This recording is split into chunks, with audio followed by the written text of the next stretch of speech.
охота на рабов и их продажа. Являются ли жестокие работорговцы только персонажами из прошлого?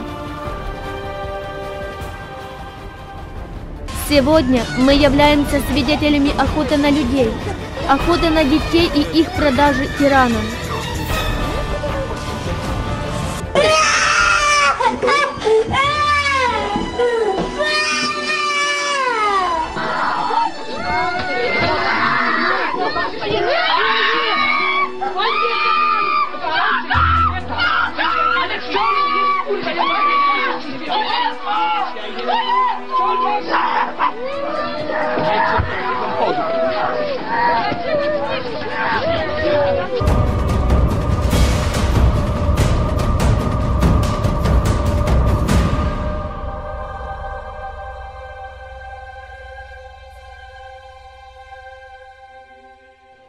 Ювенальная юстиция – это система жестокого бесправия, которая ловит в свои рабские сети беззащитных детей. Из названия можно бы было ожидать, что система ювенальной юстиции занимается защитой детей и правонарушениями несовершеннолетних. Но правда диаметрально противоположная. Ювенальная юстиция беспощадно вырывает у любящих родителей их детей, причем по искусственным, абсурдным причинам и без суда. Родителей лишают родительских прав без права на обжалование. Эта преступная система уже действует в большинстве стран. Например, во Франции в 2008 году так называемые социальные службы похитили из семей более 110 тысяч детей. В Германии родителям только за 1 год безвозвратно украли 70 тысяч детей. Это самая жестокая тирания и бесправие в истории человечества. Хотя родители готовы сделать все, чтобы повернуть ребенка назад, однако почти никогда им это не удается. Они должны обратиться в так называемый ювенальный суд, который тянется годами и в основном совершенно безрезультатно. Вся система ювенальной юстиции является вопиющей несправедливостью и подлым насилием над самыми маленькими и беззащитными.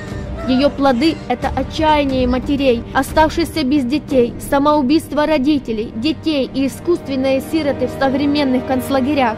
Большинство детей становятся живым товаром прибыльного преступного бизнеса. Ювенальная юстиция ненормально интенсивно пропагандируется под высокими ложными лозунгами о борьбе с насилием в семье. Способ, которым вводится такой бизнес на детях, это не нелегальный черный рынок, но государственные законы. Семью разрушает собственное государство под громкими фразами о правах детей. Как работает эта современная пиратская служба? Одной из ловушек, в которые попадают дети, являются так называемые телефоны доверия. Это пункт приема детских страхов. Здесь мы храним все, чего вы раньше боялись. Сюда звонят дети и меняют страхи на улыбки. Мне страшно. Давай поговорим, и твой страх уйдет. Они ругаются в соседней комнате. Девочка все рассказала, и ей стало легче. Если ты тоже чего-то боишься, позвони в пункт приема детских страхов. 8 800 200 01 2. После такой рекламы малый и еще глупый ребенок радо позвонит. В своей наивности он рассказывает по телефону почти все. Таким образом, нейтральная информация о семье становится причиной к тому, чтобы пришел работник социальной службы, провел так называемый превентивный контроль и забрал не только ребенка, который позвонил, но всех детей этой семьи. Ловушка телефона доверия наиболее эффективна в случае подростков, которые часто бунтуют против родителей. Практически в каждой школе встречаемся с плакатами, которые призывают детей звонить на телефон доверия, когда родители так называемо нарушают их права. Например, если ваша дочь моет посуду, ювенальная юстиция может наказать вас за это, потому что вы используете ее рабочую силу. Если вы не даете своим детям избыток денег на карманные расходы, то осуществляете так называемое экономическое насилие. Если вы не позволяете вашему сыну смотреть порнографию в интернете, то будто бы ограничиваете его право на информацию. Итак, согласно ювенальной юстиции, ребенок может делать, что пожелает, вредить себе и другим, а вы, как родители, не имеете права его воспитывать, иначе будете за это наказаны. Кроме того, в школах проходят курсы о так называемых правах ребенка. Там учат детей, как юридически правильно подавать жалобы на собственных родителей.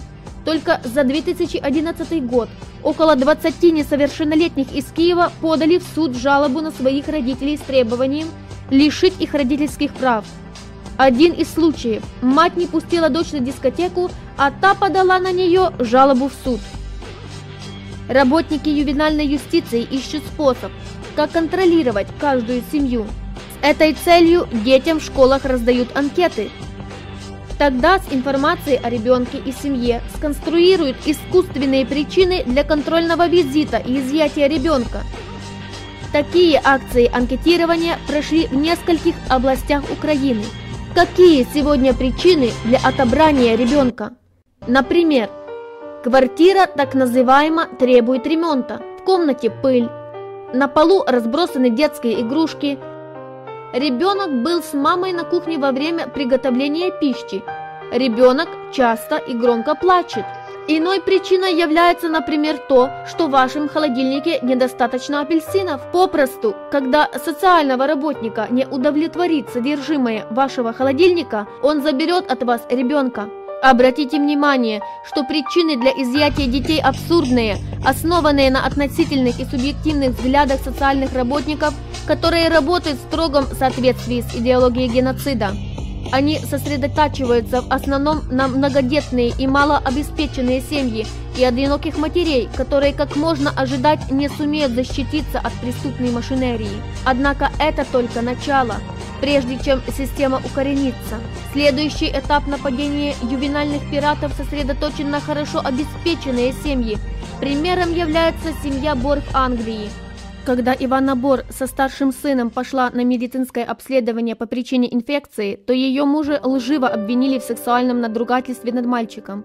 Немедленно приехала социальная служба и отобрала старшего, а также и младшего. Супруги Бор пытались вернуть своих детей, но натолкнулись на несокрушимую стену ювенальной системы. Социальные службы начали диктовать супругам самые разнообразные требования. Мы жили вместе с женой до тех пор, пока социальная служба не стала настраивать жену против меня, говоря, что если будет без меня, то ей вернут детей. Я этому не верил, но жена этому поверила. И поэтому я ради нее сделал так, что ушел от нее. Разумеется, что это разбило наш брак. Наконец, родителей лишили родительских прав, а мальчиков отдали в так называемую приемную семью. Посещение детей всегда происходило в присутствии социальных работников. Этого дня Ивана, как и много раз прежде, делает то, чего другая мать просто не представляет. На чужое место привозит игрушки, постель к кровати и в комнате 5 на 4 метра ждет на то, чтобы провести 1,5 часа со своими детьми. Мы снимаем скрытой камерой. За этой дверью происходит так называемый контакт с детьми. В углу стоит работник социалки Дэвид, мама играет с детьми. В конце дети плакали, не хотели идти в чужой дом, протестовали, прятались там. Они им сказали, что детей нельзя ни обнимать, ни целовать, ни каких-либо нежностей от мамы, что этого не смеет, что это запрещено. Так проходят последние совместные секунды, последние объятия на паркинге, детей пристегивают к креслу авто, работник холодно наблюдает, затем закроет двери и уезжает. Иванна Бор все время перед детьми выглядит сильной, но потом не может сдержать эмоций. Как я себя чувствую? Это последний контакт, когда я последний раз видела детей. Дети уже в мае были определены на усыновление. Родители не узнают, где и с кем они будут вырастать, находятся ли они уже в новой семье или нет. Дальнейшая встреча зависит уже только от новых родителей. Если они этого не захотят, то Иванна Бор и Владимир Бор своих детей не увидят до их 19 лет. Супруги Бор уже 2 года борются за возвращение своих детей. Дело дошло вплоть до королевского суда. Но мы не выиграли и, наверное, никогда не выиграем, потому что такую систему просто невозможно победить, потому что целью этой системы является не решение проблемы или возвращение детей, но искусственное установление судебных процессов. Это политическое мошенничество. Бросали фразы о сделках, гадкие соглашения о контактах, о возвращении детей. Но Англия не хочет отпустить не только своих граждан, но и иностранцев из этой страны. Это новое гадкое подлое рабство. Этих детей украли и не хотят отдать, просто Англия их не пускает. Пусть, наконец, Словацкая Республика и все поймут, что это ловы людей. Когда дело начали разглашать в СМИ целиком и открылось скрытое закулисье британских социальных служб, суд издал строгий запрет на распространение этих информаций. Обратите внимание, с какой наглостью действуют ювенальные пираты. Очернят родителей, украдут детей, разрушат семью, а когда родители защищаются, закроют им рот и угрожают наказанием. Это к небу вопиющее преступление. Однако случай Бор далеко не единственный. Для меня это очень трудно – смотреть на пустую колыбель, полное бессилие. Эти истории слышим уже несколько дней, а не словно под копирку. История чешской семьи Давыдовых не является исключением. Около 3 социальных работниц ворвались сюда, и около 6 милиционеров. Набросились на меня, надели на меня наручники. Их 3 детей, Штефана, Бару и Эрика, забрали на глазах у папы и мамы. Самому младшему было 6 недель. Уже 11 дней я не видела моих детей. Просто я хотел совершить самоубийство. Они напрасно думают, где могли совершить ошибку. Пересматриваем их дом. О том, что им велось плохо, не может быть и речи. Я до сих пор не знаю причину, почему. Имеет туфельки. Тут я его держал и ходил с ним. Мне его не хватает. Теперь здесь так пусто. Пытаемся выяснить на заседании суда причину отобрания детей в службу опеки. Никто не хочет ничего сказать.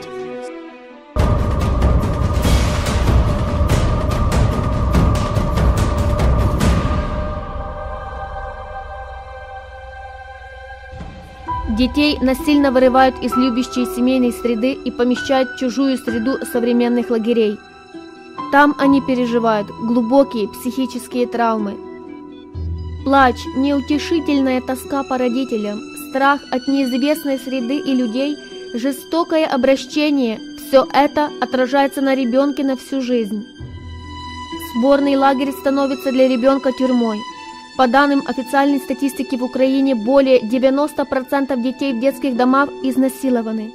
70% ребят оказываются в тюрьме, а 20% совершают самоубийство. Большинство девушек становятся проститутками.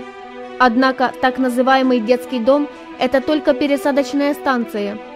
Дети потом кочуют в так называемые приемные семьи, которые заказали себе этих детей, потому что ребенок для них выгодный финансовый источник. Это шокирующие трагедии. Наглядный пример из Германии. Наркоман взял на воспитание маленького мальчика, чтобы получать деньги на него. Однако за них покупал себе наркотики, а мальчика не кормил и мучил его. Через некоторое время нашли труп мальчика в холодильнике.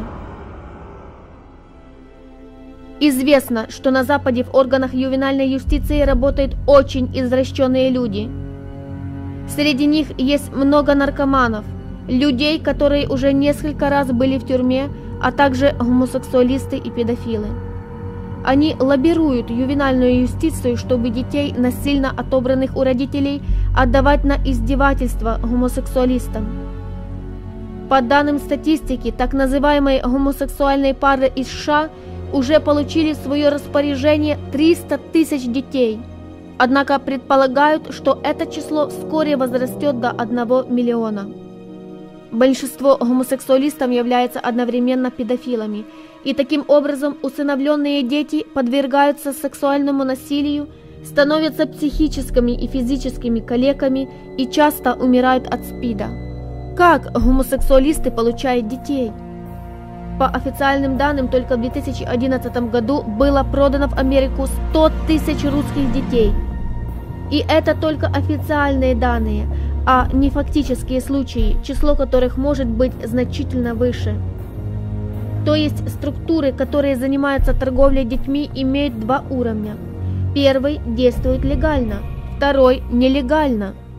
Первый прикрывается благотворительными фондами и организациями. Речь идет о так называемом иностранном усыновлении. В 2011 году вышло на поверхность дело агентства по усыновлению детей White Horizons for Children, которое для современной машинерии бизнеса на детях стало уже типичным. 3-летнего русского мальчика Дениса усыновила 40-летняя менеджер из штата Массачусетс. Однако вскоре, по ее словам, ребенок ей надоел, и она подарила его своим знакомым. Но американское агентство и в дальнейшем информировало, что с мальчиком все нормально. Тем временем его передавали в следующую приемную семью. Этот случай является далеко не единственным. Часто бывает, что дети кочуют из одной приемной семьи в другую, так что, наконец, уже неизвестно, где ребенок находится. В Америке даже было создано специальное ранчо, где вы найдете не скот, но десятки российских детей, искусственных сирот, которых туда выбросили их приемные родители. Современные американские исследования подтверждают, что дети в так называемых приемных семьях неоднократно становились жертвами насилия. Марша Лоури, которая занимается этой проблематикой, говорит: «Я практически не встречалась с мальчиками или девочками, которые в приемной семье не пострадали от какой-либо формы сексуального насилия».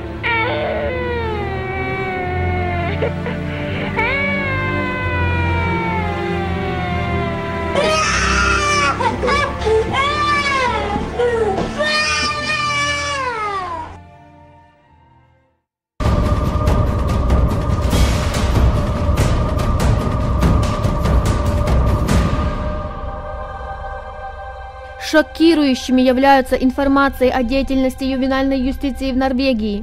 Норвегия насчитывает только 1 миллион детей. Из них уже 200 тысяч украдены, а это каждый 5-й ребенок. В Норвегии ювенальная милиция Барневерн гордится тем, что ежедневно похищает 33 ребенка. Ежегодно совершает самоубийство примерно 59 детей, отобранных из семей. Светлане Таранник работники Барневерн на 7-й день после родов приказали встать и пойти в пеший поход в горы, чтобы доказать им, что она может заботиться о ребенке. Работники ювенальной службы Норвегии утверждают, что настоящая норвежская мать сразу после родов берет лыжи и отправляется в горы, в противном случае демонстрирует, что она не способна воспитывать ребенка. Ради своих детей Светлана прошла все эти невероятные проверки, но детей у нее все же отобрали и отдали лесбиянкам. Протест матери против передачи детей в так называемую лесбийскую семью вызвал гнев чиновников. Детей у нее отобрали навсегда и позволили ей встречаться с ними только 4 раза в год. В 2006 году Барневерн отнял российской семье 4 детей и поместил их в так называемую приемную семью, которая начала сразу же получать астрономические дотации от норвежского государства. Эта норвежская приемная семья только в 2010 году получила из государственного бюджета 10 миллионов рублей, а в 2011 году 12 миллионов рублей. Люди в Норвегии, когда хотят денег, не идут в банк, но становятся в очередь, чтобы стать приемной семьей. Они могут выбрать любого ребенка. Например, в страну приехала новая семья, и их ребенок кому-то понравился. Тогда доносят на эту семью социальным органам и утверждают, что хотят этого ребенка.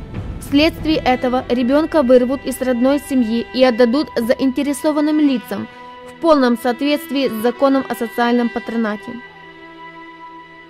Один российский отец, господин Морозов, приехал в Норвегию со своим сыном. 6-летний мальчик в школе понравился учительнице, потому что он был умен и хорошо воспитан.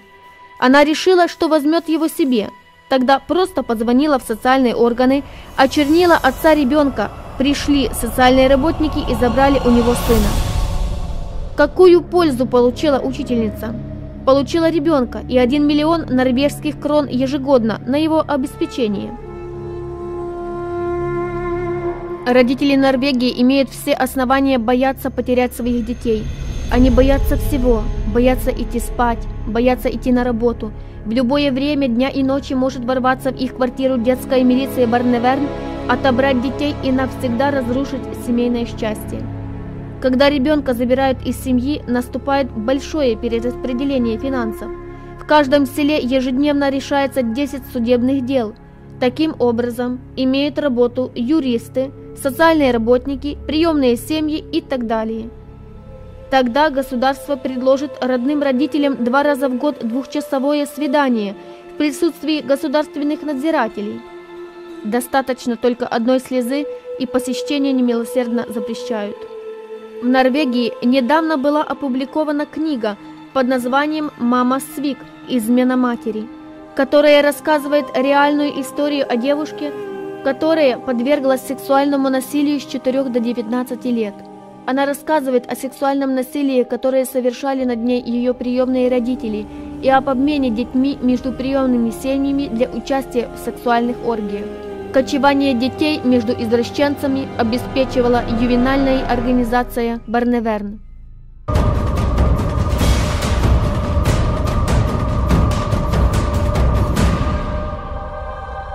Аналогичная ситуация в Финляндии. Там в 2011 году было официально похищено только из полноценных семей 16 500 детей. Дети, оторванные от любящих родителей, подвергаются сексуальному насилию. Социальные службы торгуют ими и получают большие суммы денег от государства на каждого похищенного ребенка.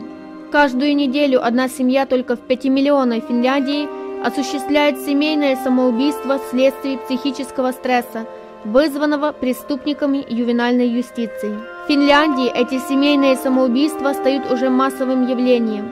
Десятки родителей убили своих детей, их матерей и сами себя в ужасной панике перед ювенальщиками, которые как террористы вырывались из их квартиры и дома. Эта статистика строго засекречена. За ее обнародование родителей жестоко наказывают.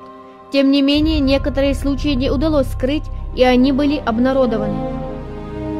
В декабре 2011 года в городе Вантаа мужчина убил 2 маленьких дочек, когда социальные работники приближались к их дому, чтобы детей насильно забрать и изолировать от их родителей. В декабре 2011 года в городе Кауола мать убила 2 своих дочерей, 5-месячную и 3-летнюю, из страха перед ювенальными пиратами. По этой же причине в ноябре 2011 года отец убил 2 своих детей в селе Тырново. В октябре 2011 года в городе Варкаус, когда государственный патронат позвонил в дверь, отец семьи убил свою жену и сына ножом.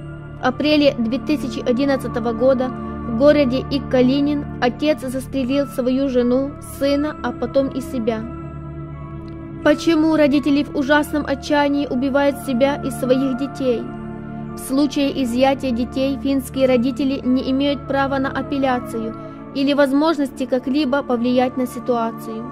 Социальные работники продают официально украденных детей частным фирмам, которые занимаются перераспределением детей. Система ювенальной юстиции Финляндии на самом деле создает сеть концлагерей. Если ребенок хоть раз сюда попадает, то уже никогда не будет выпущен. Для владельцев этого бизнеса дети являются источником огромных дотаций от государства. Анастасия Завгородняя в городе Вантаа. Органы государственного патроната 7 сентября 2012 года насильно похитили 4 детей, 6-летнюю дочь, 2-летних близнецов и даже новорожденного. Сперва 6-летнюю дочь социальные работники отвезли в Хельсинки, куда за ней приехали родители. Я ее просто обняла, и она в меня вцепилась, не хотела. Когда она поняла, что ее забирают куда-то, что она спросила, я что, и ночевать там буду? Они говорят, да, и ночевать будешь. Она заплакала. Тогда социальные работники вызвали милицию, и она вырвала ребенка из рук матери. Просто оттащили от ребенка оторвали силы, схватили за обе руки. Я говорю, отпустите меня, я беременна, я пойду сама. Но никто не слушал, меня просто тащили по полу, с 2 сторон полицейские на улицу вытащили. Ее мужа повалили на пол, скрутили руки за спиной и надели наручники. Родителей отвезли в отделение милиции и требовали от них заплатить штраф за то, что защищали своих детей. Этим будто бы оказывали сопротивление милиции, которая, однако, сама совершала преступления относительно их. Им было сказано, что за 2-летними близнецами не нужно спешить, потому что социальная служба их уже увезла. Через неделю после рождения 4-го ребенка социальная служба отобрала и новорожденного. На пороге стояло 4 полицейских и работники социальной службы. Сказали, что у них для меня печальные новости, чтобы я присела. Вот. Ребенок заплакал, я хотела подойти, они говорят, вы не можете больше подойти к ребенку, у вас нет права этого. Полицейские стали в дверях комнаты, где ребенок, и меня не подпустили уже к ребенку.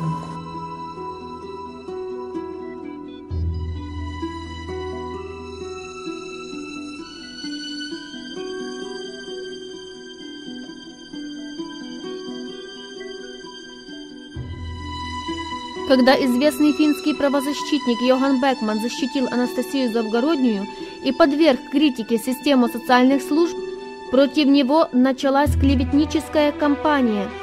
Он был лишен всех титулов и изгнан из университета, где преподавал. Впоследствии его обвинили в шпионаже и угрожали убийством. Йохан Бекман вынужден со своей семьей скрываться. Кроме того, так называемые финские националисты нахально сообщили, что до конкретной даты он будет убит ритуальным убийством. Просто не укладывается в голове, как ювенальная машинерия беспощадно уничтожает того, кто выступит на защиту детей. В соседней Норвегии ювенальные технологии пошли еще дальше. С принятием одного закона произошло огосударствление всех детей, то есть дети уже не принадлежат родителям, но государству. Практически это означает, что решающее слово в так называемом воспитании детей имеет государство, а не родители, и детей могут в любое время без предъявления причин отобрать у родителей, потому что им уже не принадлежат. Это должно стать прецедентом и для других европейских государств.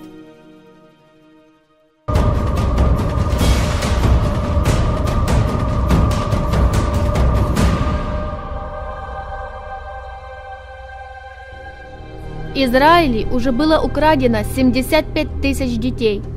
Социальные работники нападают особенно на одиноких матерей.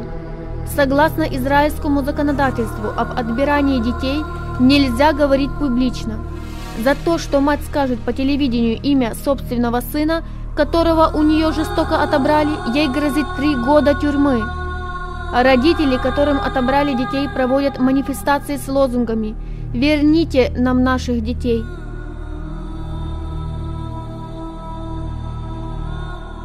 Большинство преступлений, совершенных ювенальной юстицией, держат в строжайшей тайне. Ужасными есть случаи, когда дети попадают в руки черных трансплантологов, которые торгуют человеческими органами.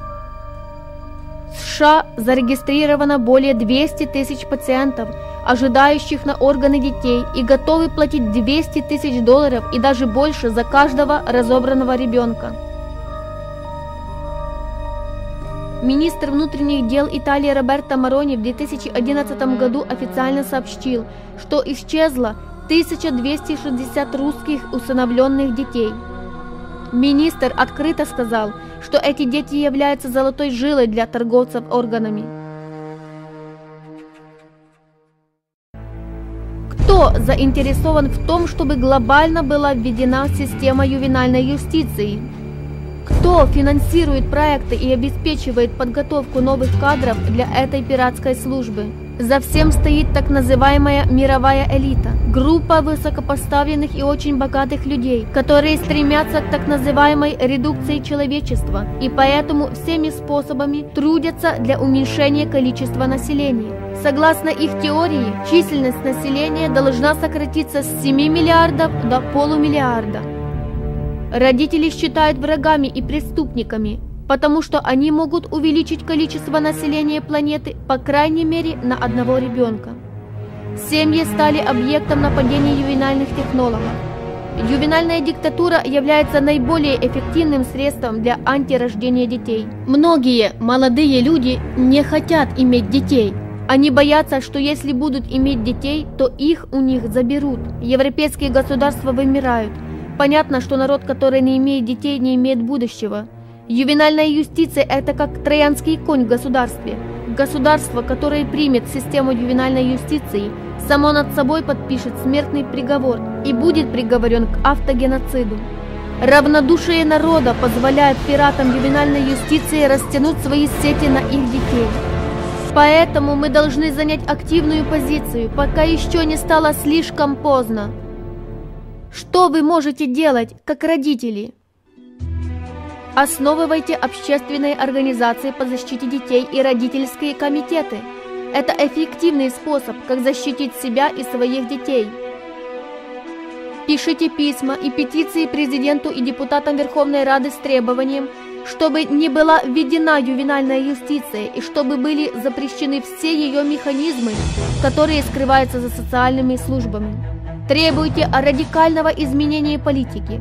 Преступные международные стандарты необходимо назвать настоящим именем и осудить. Народ должен вернуться к моральным и семейным ценностям. Организовывайте манифестации и митинги перед областными и районными советами против ювенальной юстиции. Информируйте своих знакомых, учителей и родителей об опасности ювенальной юстиции. Требуйте, чтобы в школах была запрещена пропаганда так называемых телефонов доверия и программ с так называемых прав ребенка. Поддерживайте директора и учителей, которые защищают здоровые нравственные принципы. Дети имеют право на своих собственных родителей, а родители на своих детей. Остановим эту охоту на детей. Не позволим, чтобы наши дети стали добычей ювенальных пиратов. Стоп ювенальной юстиции!